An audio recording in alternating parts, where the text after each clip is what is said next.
Hello everyone and welcome to today's Sutta class.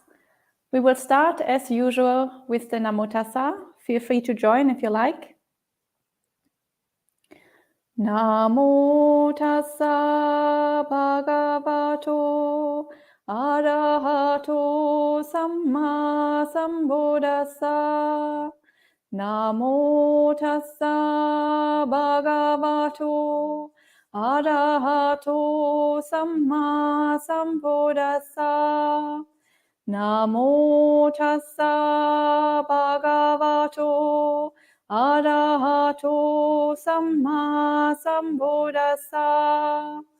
Buddhang Dhammang Sanghang Namasami.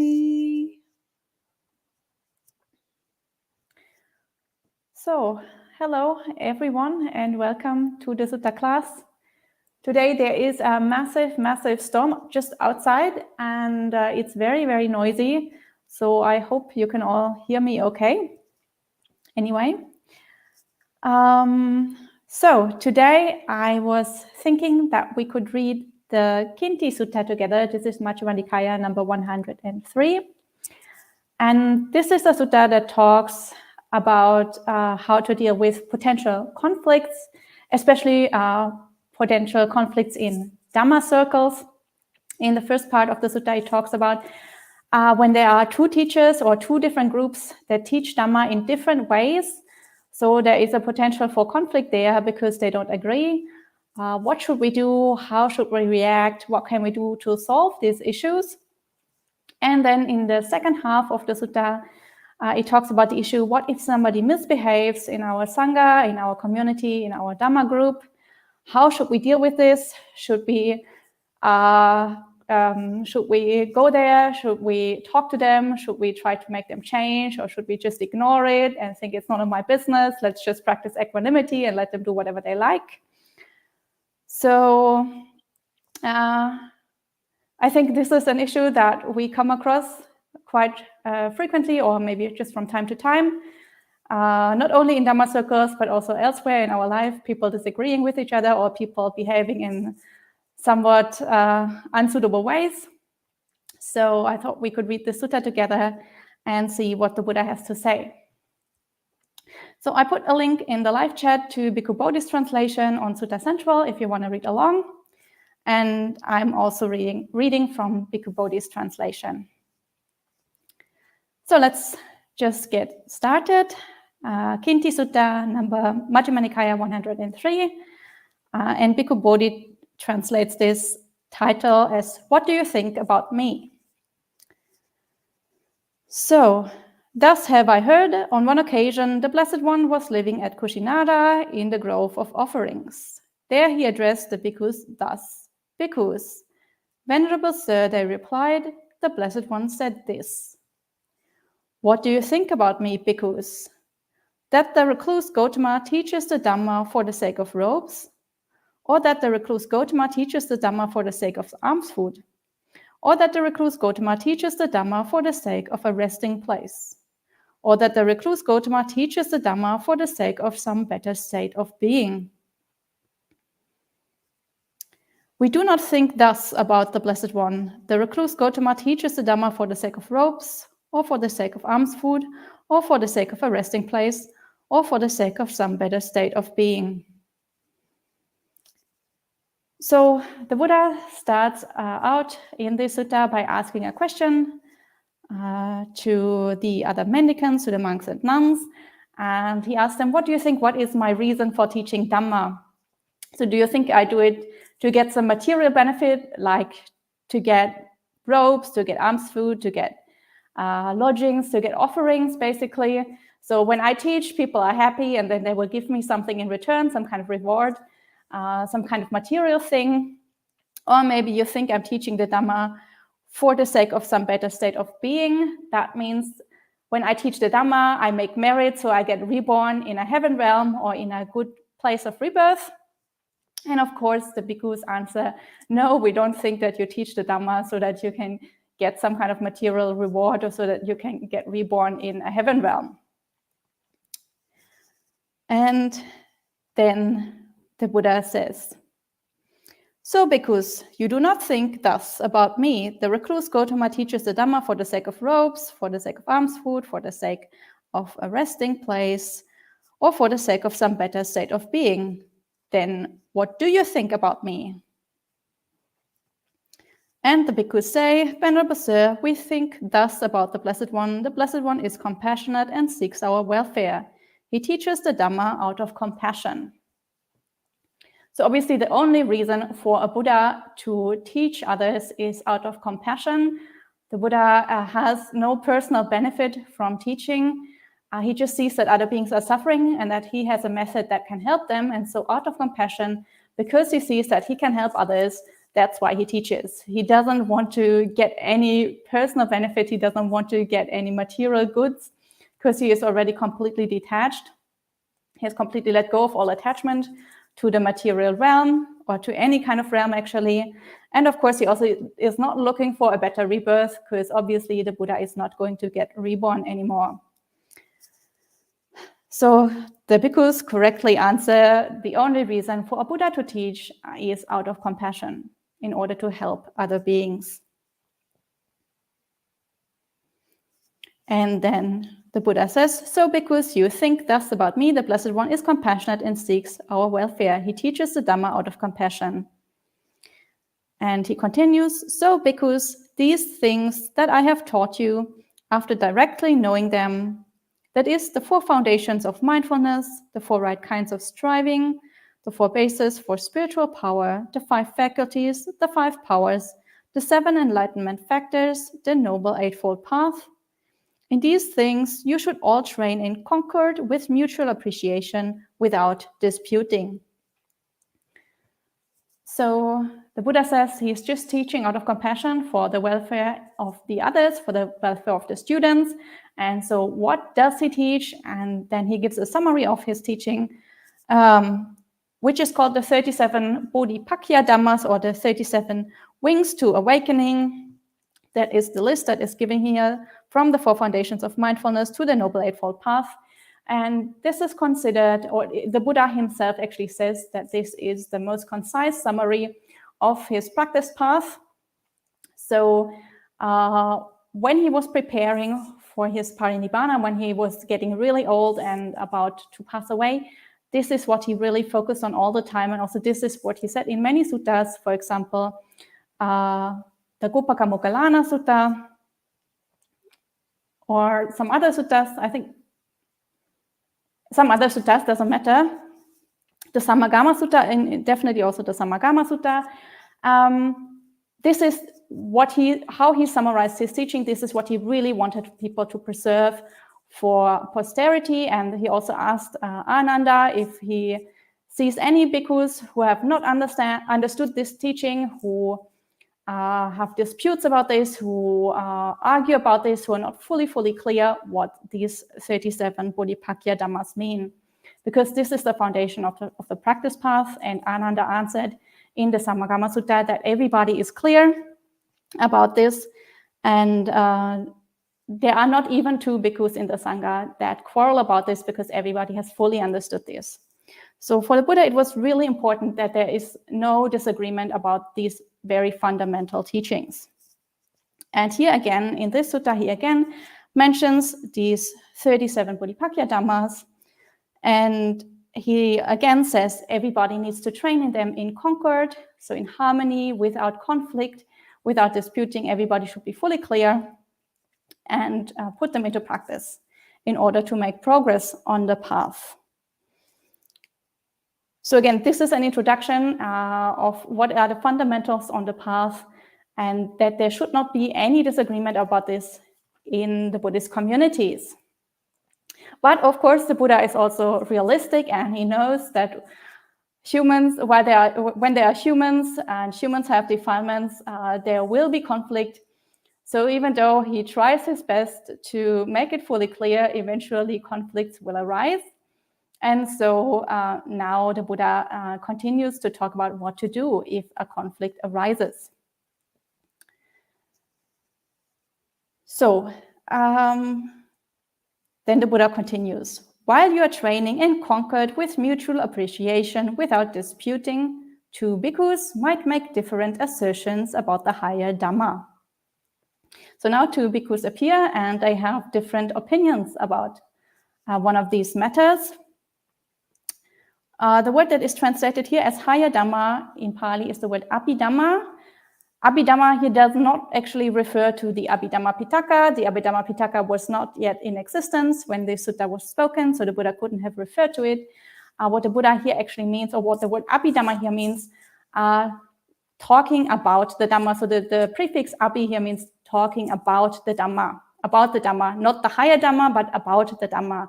So obviously, when we talk about these 37 Bodhipakya Dhammas here, it's just a list of different terms. Obviously, when you want to train in this, you need a teacher that explains to you in more detail what does it mean, the 4 foundations of mindfulness, what are the 4 foundations, how do you train in this, or what are the 5 faculties, what is the Noble Eightfold Path, what are the different path factors, how do you put them into practice, and so on. So this, all these explanations are here considered the Abhidhamma because this is talk about the Dhamma or about these categories that the Buddha has just given. And it happens now that two bhikkhus explain these things in different ways. So what to do? And then the Buddha continues and he says, now if you should think thus, these venerable ones differ about both the meaning and the phrasing, then whichever bhikkhu you think is the more reasonable should be approached and addressed thus. The venerable ones differ about both the meaning and the phrasing. The venerable ones should know that it is for this reason that there is difference about the meaning and difference about the phrasing. Let them not fall into a dispute. Then whichever bhikkhu you think is the most reasonable of those who side together on the opposite part should be approached and addressed thus.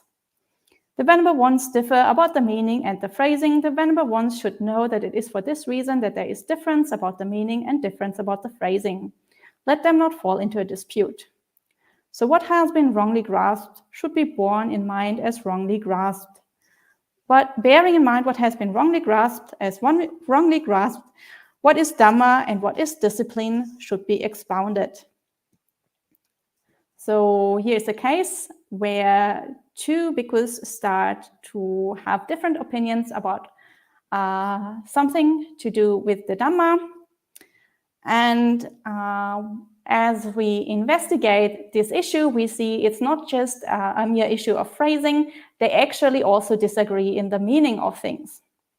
So it's not that they have the same ideas about it and they express it differently, but they actually have different ideas about it and they also express it differently.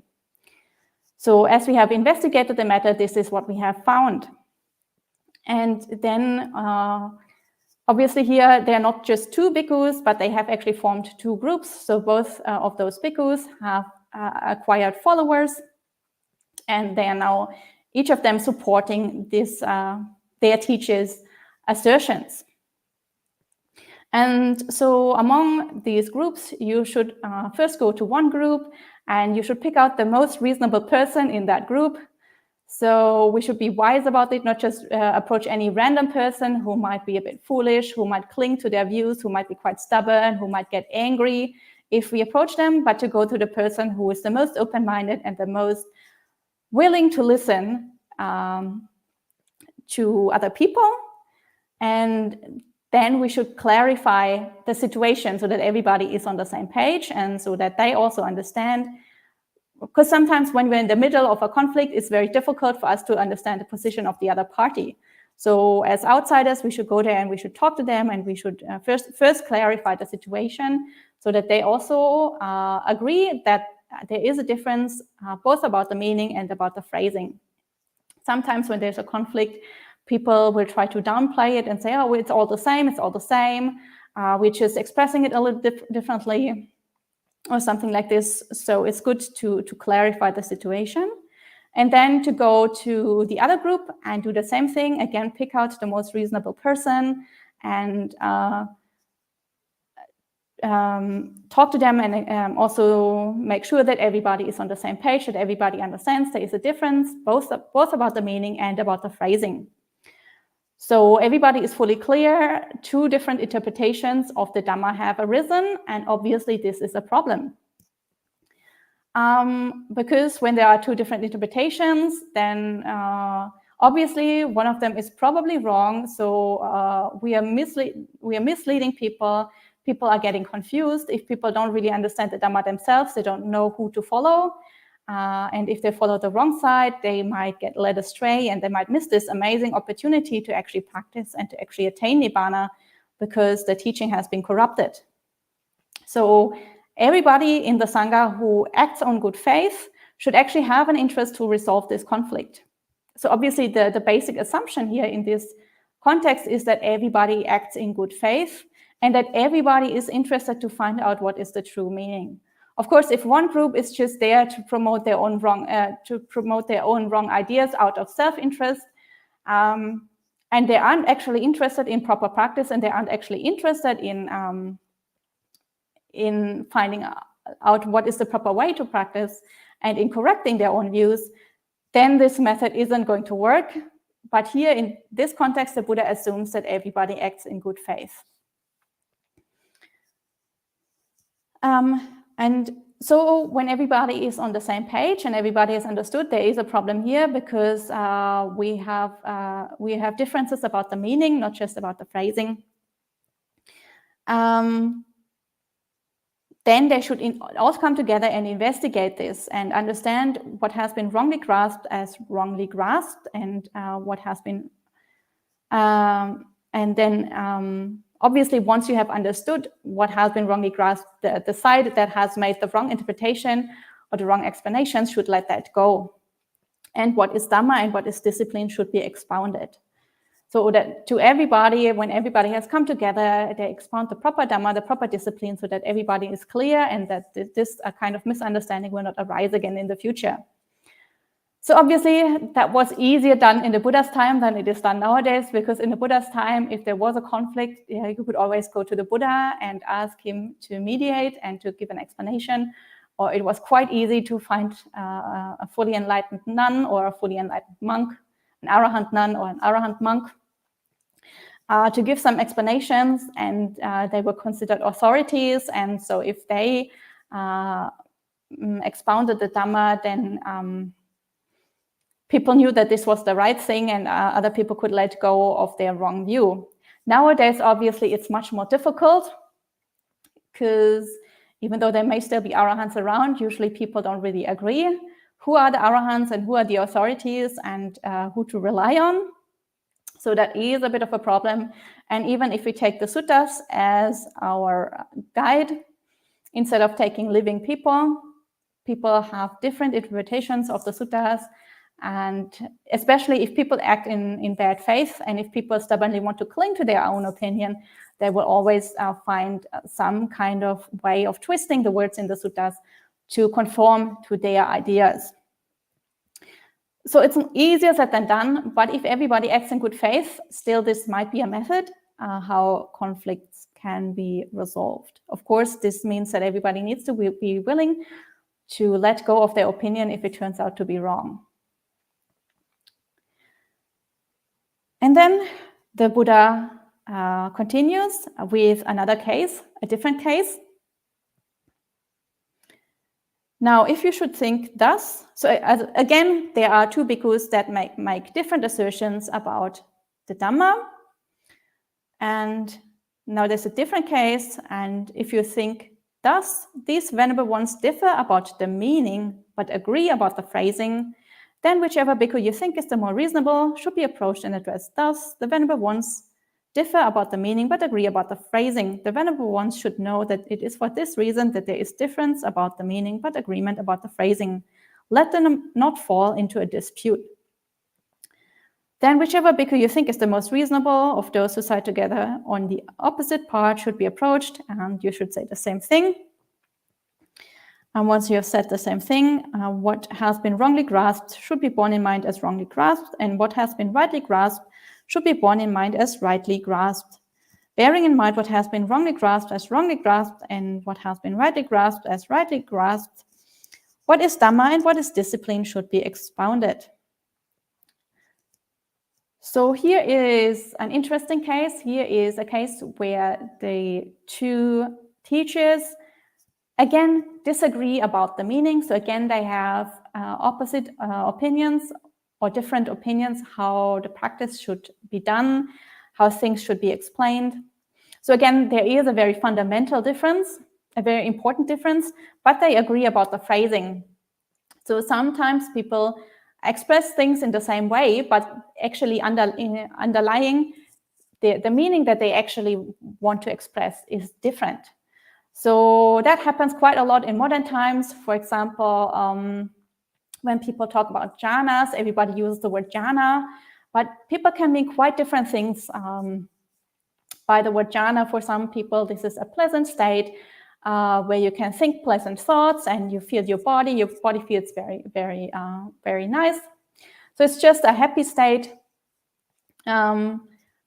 And for other people, for other teachers, they will say jhana is a very, very deep absorption. You don't feel your body anymore. Your mind is totally locked and immovable. So they use the same words, they use the same expressions to explain a jhana, but what they actually mean by the word jhana is very different. Or also what they mean by the word nibbana can be very different. For some people, this is a mind state that is basically a happy mind state forever. Some merger with a cosmic consciousness, for example. And for other people, this is complete extinguishment, the ending of the process, so the ending of consciousness. But everybody uses the word nibbana as though it means the same thing. So these kind of things are quite common in modern times. And if we are not careful, we can think that teachers talk about the same thing when it's actually very different. And again, in that case, the Buddha suggests that there is a problem because the meaning isn't clear anymore, and so people are getting misled. And so ideally, in a perfect world, everybody should agree that this is a problem, and people should come together and actually investigate the issue and find out what is right, find out what is wrong, and then the right Dhamma should be expounded and the wrong parts should be let go of. Of course, that is, again, easier said than done. Many teachers have investigated this, and every side has found teachers that they think are arahants that expound it one way or expound it the other way. Every side has found suttas that support their view. So it's not that easy to resolve these kind of issues. The Buddha obviously here is talking about the ideal world where this could be resolved. And of course, in the Buddha's time, it would have been very easy to resolve because you just could have asked the Buddha. In modern times, it's not that easy anymore. But it's also important to just acknowledge that there is an issue and that there is a conflict, or that there is something that is not fully understood in modern times, so that we ourselves can also be careful, and so that we ourselves, when we practice, we won't blindly follow one side or follow the other side, but make our own investigation, so that we are not getting misled and we are not blindly following a teaching that might actually turn out to be wrong. And then there is a third case. Again, two bhikkhus have different opinions. And the Buddha says this: now, if you think thus, these venerable ones agree about the meaning, but differ about the phrasing. Then whichever bhikkhu you think is the more reasonable should be approached and addressed thus: the venerable ones agree about the meaning, but differ about the phrasing. The venerable ones should know that it is for this reason that there is agreement about the meaning, but difference about the phrasing. But the phrasing is a mere trifle. Let the venerable ones not fall into a dispute over a mere trifle. And then you go to the bhikkhus and pick one on the other side, the one who is the most reasonable, and you say the same thing. And then what has been rightly grasped should be borne in mind as rightly grasped. What has been wrongly grasped should be borne in mind as wrongly grasped. And then what is Dhamma and discipline should be expounded. So here is another case where people actually fundamentally agree about the meaning. So they actually have the same ideas about the Dhamma. There is no fundamental disagreement about how to practice all these things, these 37 Bodhipakya Dhammas. So the issue that is at stake is actually quite small. As the text says here, it's a mere trifle, but people have expressed it in different ways, and for that reason, the students have become confused, or the lay people have become confused, or younger Sangha members have become confused.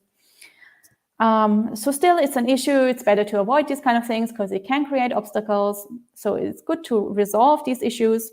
But compared to the other two cases, this is actually, as the text says, a mere trifle. And this can also happen quite easily, that people express the practice path in different ways. One reason can be that people have different qualities in their minds, so people experience their own progress in slightly different ways. And so, of course, teachers will tend to express the insights that they have made in their own words, and so that can be slightly different. Another issue also is that not everybody who is very advanced on the path is necessarily a good teacher. These are two kinds of qualities. Somebody can be an arahant, somebody can even be a Pacceka Buddha, and still not be able to teach, or still not be particularly good at teaching. But when people come and ask them for teachings and they have a lot of faith, they might try to help them and try to give them teachings. And so because they're not particularly skilled, it can be expressed in ways that are somewhat ambiguous and can lead to misunderstandings. So for that reason, there can be agreement about the meaning, but there can be differences about phrasing. And so when you found that there is a difference about phrasing, still it is good to everybody come together, for everybody to come together and then discuss this. And hopefully, since there is agreement of the meaning, they can all agree on what is the proper Dhamma, and then expound the proper Dhamma and let go of those ways of teaching things that were maybe not particularly helpful. And then there is a fourth case. Again, there's two bhikkhus that are teaching Dhamma, but in this case, they're actually teaching the same thing. And the Buddha says, now if you should think thus, these venerable ones agree about both the meaning and the phrasing. Then whichever bhikkhu you think is the most reasonable should be approached and addressed thus. The venerable ones agree about both the meaning and the phrasing. The venerable ones should know that it is for this reason that there is agreement about both the meaning and the phrasing. Let the venerable ones not fall into a dispute. And then you go to the other side. And then what has been rightly grasped should be borne in mind as rightly grasped, and the Dhamma and discipline should be expounded. So here there is obviously a case where there is no conflict, because everybody agrees about both the meaning and the phrasing. So they have the same ideas about how to practice, and they express it in the same ways. So obviously there is not that much cause for conflict, but we all know that conflicts can arise for no reasons. So again, it is good for us to bear in mind that we all agree. And so if a misunderstanding arises, then it's should be very easy to sort it out by just talking to each other. And then, of course, you can keep in mind what has been rightly grasped, because all the explanations were correct. And you can expound the Dhamma and discipline, because that will always be in alignment with whatever has been taught already. So this is a case that is the easiest to resolve. And of course, the ideal situation where every teacher teaches the same thing. Unfortunately, this is not the world where we live in 2,500 years after the Buddha. Some corruptions have crept in and some confusions are there. Luckily, we still have the Dhamma to practice.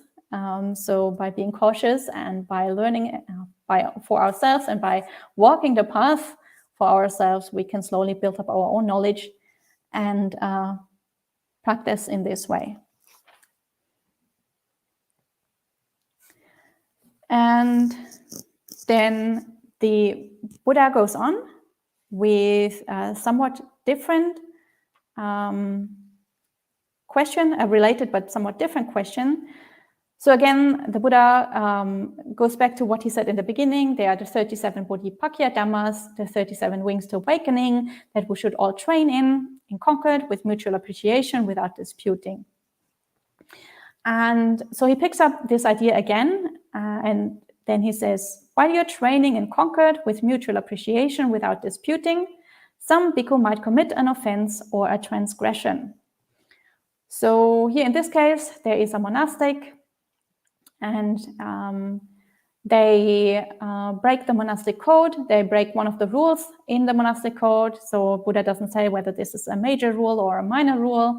Let's assume that it is not a parajika rule, so it's not a rule that would lead that monastic to immediate disrobal. So they're still part of the Sangha, and the offense can technically be cleared away. And of course, also this can happen in lay circles where somebody misbehaves and doesn't follow the guidelines, maybe doesn't follow 5 precepts or 8 precepts or 10 precepts, however many precepts are expected to be kept in that community. Or maybe they just act in a way that is kind of annoying to everybody else and prevents everybody else from practicing. So the question is, what do we do then? Do we just ignore this?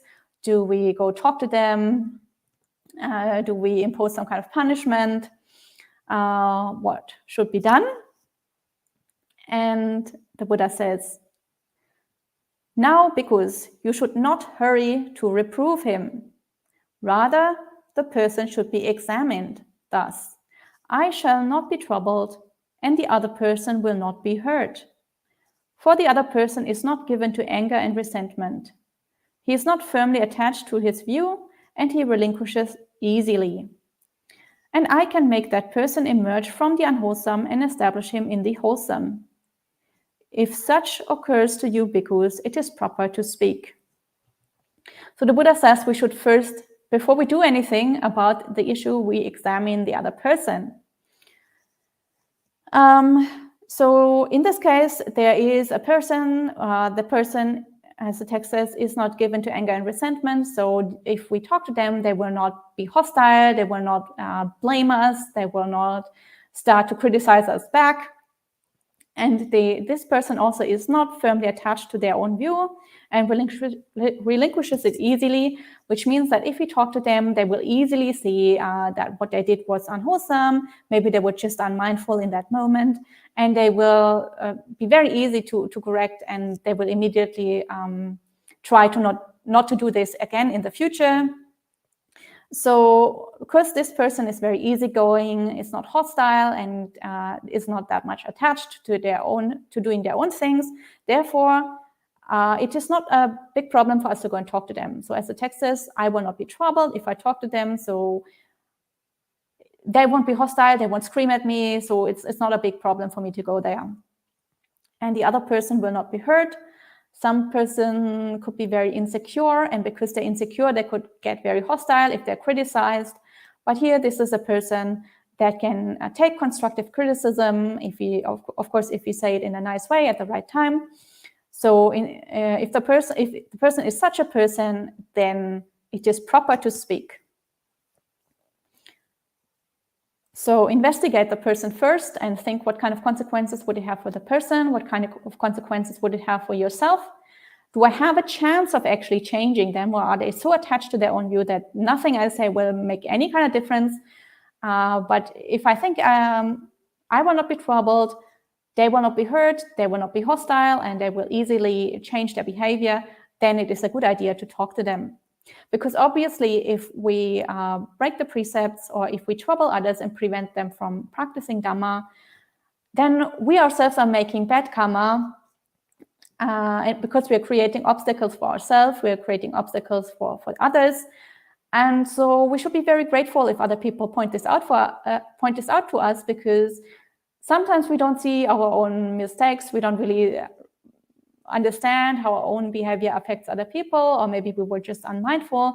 So if other people point this out to us and we can change it and we will not make this kind of bad karma again in the future, then it's just a win-win situation for everybody, and we should be really grateful to get this kind of constructive criticism. So the Buddha says it many times in many suttas, and also in the Vinaya all the time, we should try to be easy to correct, easy to be spoken to, so that other people will not hesitate to give us feedback, and so that our companions in the holy life can actually help us to cultivate wholesome states in our mind and let go of our unwholesome behavior. And of course, they will only be willing to do that if we are not hostile and if we don't criticize them back, or if we don't scream at them or threaten them in any way. So being easy to correct and being easily approachable is one of the most important basic qualities when you start off practicing Dhamma, because only this way do you get feedback and only this way can you learn. And sometimes it's much easier for other people to see our faults than it is for ourselves. So if they come and point this out to us, then of course that can be very helpful towards us, as long as they do it in a nice, friendly, constructive way. So then there is another case with another kind of person, and the Buddha says, then it may occur to you, because I shall not be troubled, but the other person will be hurt. For the other person is given to anger and resentment. However, he is not firmly attached to his view and relinquishes easily, and I can make that person emerge from the unwholesome and establish him in the wholesome.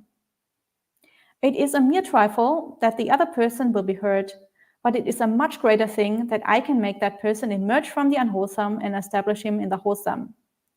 If such occurs to you, because it is proper to speak.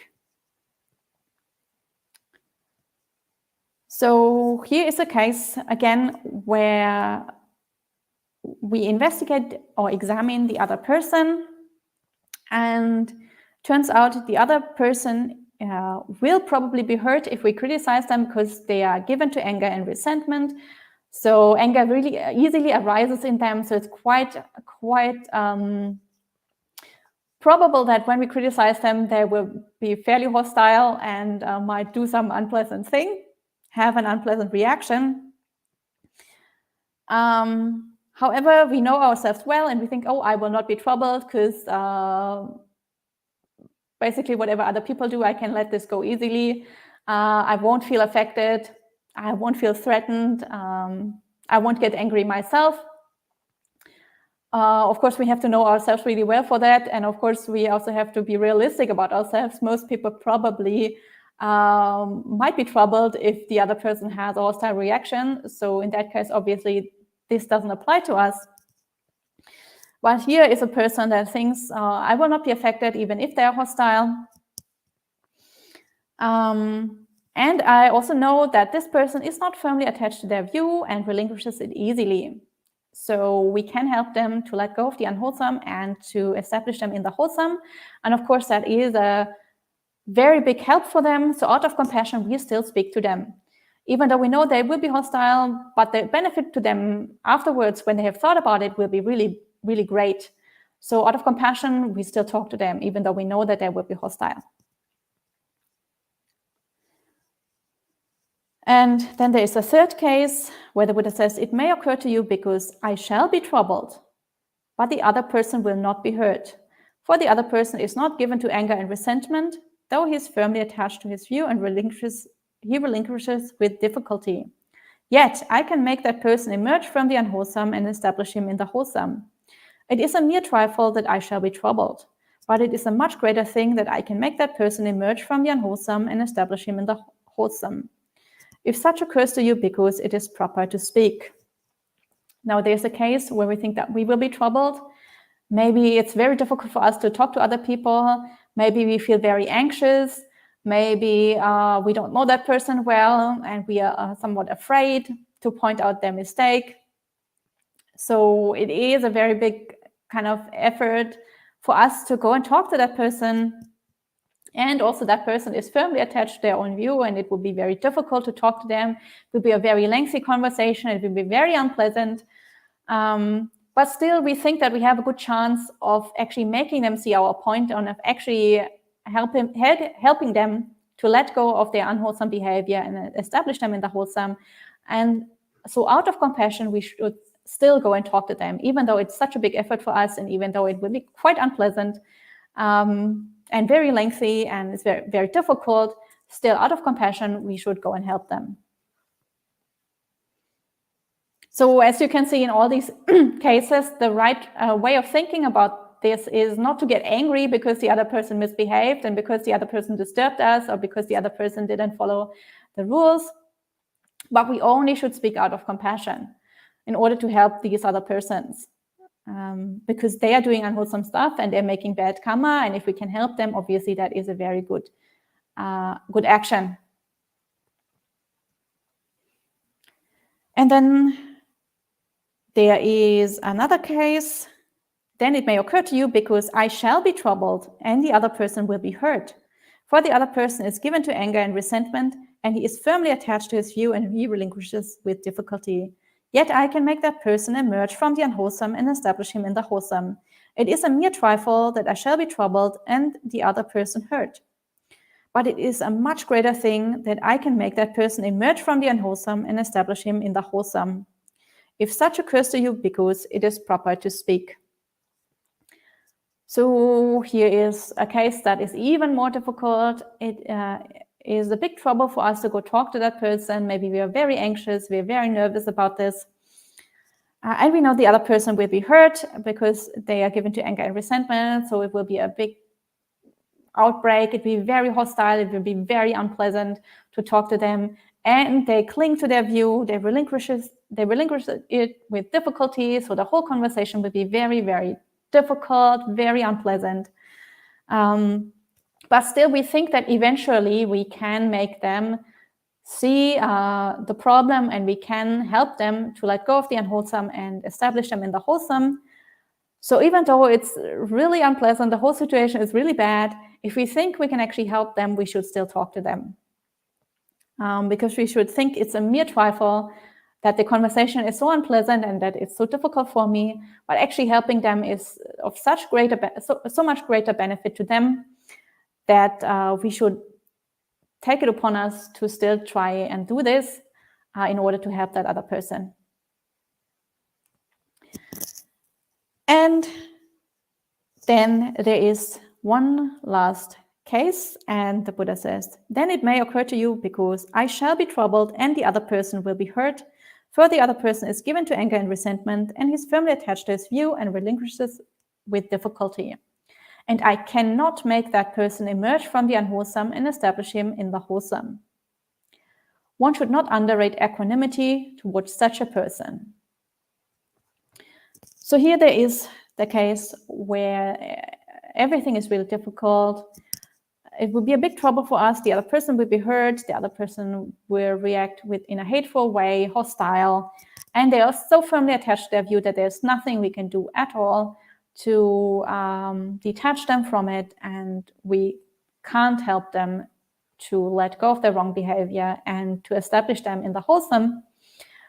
So there's nothing we can do to them. If we talk to them, it's just going to be unpleasant for everybody. And in the end, the result will just be that there is more hostility and that they will cling to their view and will not change anything. So in that case, we should not talk to them. In that case, we should practice equanimity towards them. So as we can see, if we think that there's any chance that we can help them, then whether they will react in a hostile way and whether this is difficult for us, all doesn't matter. If we think we can help, then we should try and talk to them. If we really think we cannot help, then we need to practice equanimity. But the right way of talking or of approaching the issue is always out of a desire to help the other person, not out of a desire to punish the other person, or not because we just got so angry because they again did the wrong thing and disturbed everybody, and they always do this and we're so annoyed. And so we just have an outbreak and scream at them to stop doing this, then obviously it's not going to work. And obviously this is the wrong kind of motivation to talk to them. But if we do it out of compassion, then this is a good motivation. And if we can actually help them, then obviously this is of huge benefit to them. And then now we come to a third part of the sutta again, going back to this initial idea of everybody training in the 37 Bodhipakya Dhammas together in concord with mutual appreciation without disputing. And again, now there is a dispute arising. And the Buddha says, while you are training in concord with mutual appreciation without disputing, there might arise mutual verbal friction, insolence in views, mental annoyance, bitterness, and dejection. Then whichever bhikkhu you think is the most reasonable of those who side together on the one part should be approached and addressed thus: while we were training in concord friend with mutual appreciation without disputing, there arose mutual verbal friction, insolence in views, mental annoyance, bitterness, and dejection. If the recluse with a capital R, so if the Buddha knew, would he censure that? Answering rightly, the bhikkhu would answer thus: while we were training, and so on, there arose verbal friction, and so on. If the recluse knew, he would censure that. But friend, without abandoning that thing, can one realize Nibbana? Answering rightly, that bhikkhu would answer thus: friend, without abandoning that thing, one cannot realize Nibbana. And then whichever bhikkhu you think is the most reasonable of those who side together on the other part should be approached, and you say the same thing. We have all these frictions. If the Buddha knew, would he censor that? And the bhikkhu would answer yes. If the Buddha knew, he would censure that. And if we don't abandon this, can we realize Nibbana? And of course, the bhikkhu would answer, if we don't abandon this, we cannot realize Nibbana. So here there is a case where everybody first trains together in harmony. And for some reason, because people, when they live together and they have defilements in their mind, things can happen. So for some reason, there is some verbal friction. So people talk to each other and somehow people get annoyed with each other. Or there is some kind of mental annoyance. Somebody's doing something small and you get really annoyed because people have different habits and it's not always easy to live together in groups. And so for some reason, without anything big actually happening, without anybody explaining the Dhamma in the wrong way, or without anybody breaking rules, or without any kind of major conflict, just because people live together, people somehow get annoyed with each other. And so tensions rise in the group. And so the group starts to break apart, two factions are forming. And so somebody approaches first one group and asks them, well, if the Buddha knew about these kind of tensions in our group, would he censure that? So would the Buddha be happy about this, or would he be unhappy about this? And obviously the Buddha would censure these kind of frictions. The Buddha would recommend to practice metta towards everyone in the group. And of course, as long as you have these hostilities or this annoyance, this anger or hatred in the mind, you cannot realize Nibbana, because this is obviously one of the hindrances and a big defilement. And so if you can't even live together with your other companions in the holy life, how are you ever going to realize Nibbana? So obviously you need to abandon these kind of tensions. You need to abandon this kind of hatred towards the other people around you. And then you go to the people on the other side and you talk in the same way. And obviously, hopefully, if everybody acts in good faith and if everybody's actually there to practice and there to realize Nibbana, then hopefully everybody will make an effort to not let the tensions grow and to actually practice metta in the three kinds of ways. Practice metta mentally, verbally, through speaking nicely towards each other, with each other, and through bodily acts of kindness, doing, helping each other, taking care of each other. In this way, hopefully tensions will subside. And so after the tensions have subsided, then the Buddha continues here, and he says, if others should ask that bhikkhu thus, was it the Venerable One who made those bhikkhus emerge from the unwholesome and established them in the wholesome? Answering rightly, the bhikkhu would answer thus, here, friends, I went to the Blessed One. The Blessed One taught me the Dhamma. Having heard that Dhamma, I spoke to those bhikkhus. The bhikkhus heard that Dhamma, and they emerged from the unwholesome and became established in the wholesome. Answering thus, that bhikkhu neither exalts himself nor disparages others. He answers in accordance with the Dhamma in such a way that nothing which provides a ground for censure can be legitimately deduced from his assertions. So now, after the conflict has settled, everybody admires the bhikkhu who went to those two groups and found a skillful means to make the tension subside. So they all go to the bhikkhu and say, oh, was it you who was the mediator? Was it you who settled this conflict? And the Buddha, the bhikkhu obviously shouldn't claim credit for that. And the bhikkhu should just say, well, I learned the Dhamma from the Buddha, and then I tried to apply it. And while applying that Dhamma, I went and spoke to both sides. And then the bhikkhus also heard the Dhamma that I got from the Buddha. And because they heard the Dhamma, they emerged from the unwholesome and were established in the wholesome. So he doesn't claim credit. He just says, well, I heard it from the Buddha and then I just passed it on. And anybody who hears the Dhamma with open ears and who has an open heart and can take it on board, anybody could have done this.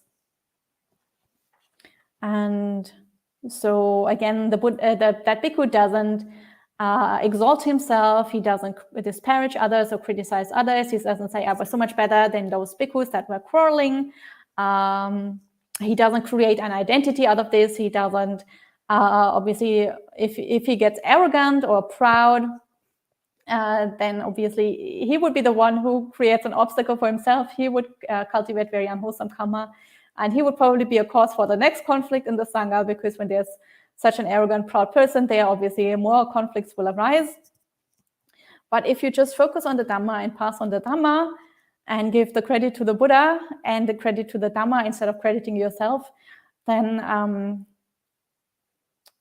obviously that is very conducive to community harmony, and it's also very helpful to yourself because you're not creating an ego out of this. You're not becoming arrogant and conceited because of your ability to pass on the Dhamma in that way and to help resolve conflicts in that way. So in that way, everybody benefits. That is what the Blessed One said. The bhikkhus were satisfied and delighted in the Blessed One's words.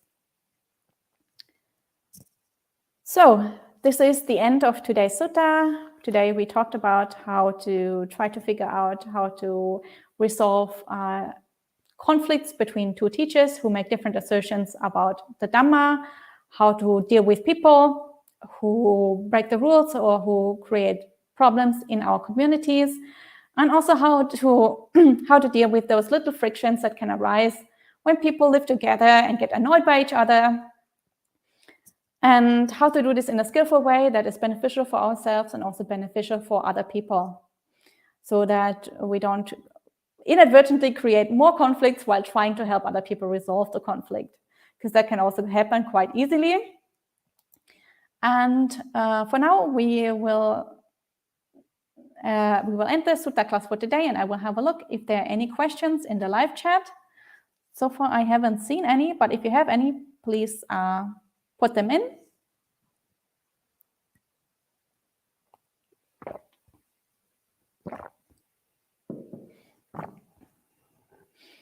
So hello, everybody. Nice to see so many people checking in.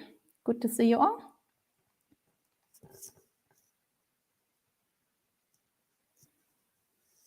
Somebody says they're in Nepal, in the Buddha's birthplace. That's wonderful. I think you're very lucky to be born there.